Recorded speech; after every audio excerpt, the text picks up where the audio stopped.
Being an agriculture-based country, India generates more than 600 million tons of biomass waste from different crops, including rice straw, wheat straw, almond pellets, and rice husk.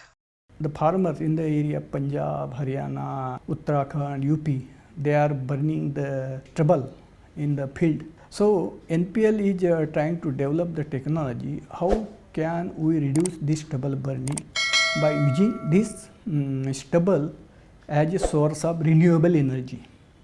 Because every plants, this composed of your carbon and hydrogen. All type of our biomasses, that may be agriculture biomass, it may be forestry biomass, it may be municipal solid waste biomass, that contain lot of energy stored.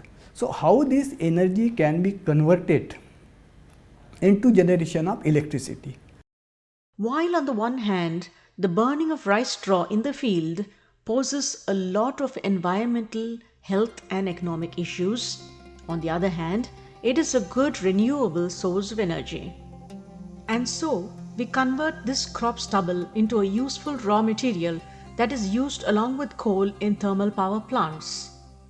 For this, the bio-waste is subjected through a furnace and torrefied or roasted into bio-coal, which replaces about 10% of bituminous coal in thermal power plants.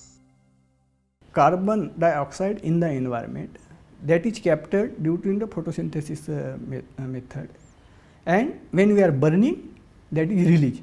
So what you are absorbing, that we are releasing. So it is a carbon neutral technology. So we can reduce significantly this greenhouse gas emission. It has been a tradition for Odias, the native of Orissa, to burn bundles of jute sticks after harvesting them. However, today, the jute sticks are used to make activated carbon through the process of pyrolysis. Hence, they are no longer available for burning, thereby reducing pollution.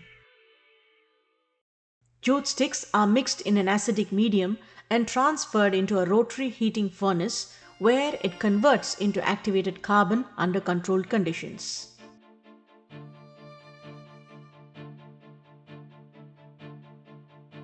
Activated carbon, also known as activated charcoal, is a highly porous form of carbon with a large surface area suitable for adsorption. It is used in a wide range of applications, including water purification, hydrogen storage, air purification, solvent recovery, cold purification, medicine, sewage treatment, air filters and gas masks and respirators, teeth whitening, face wash, and so on. Who would imagine that the shine in many of our luxury watches are due to diamond-like carbon coatings? The major hindrance to these coatings, however, is its poor adhesion capability. NPL has developed technology to improve the adhesion capacity of these coatings, which can be useful for any kind of service.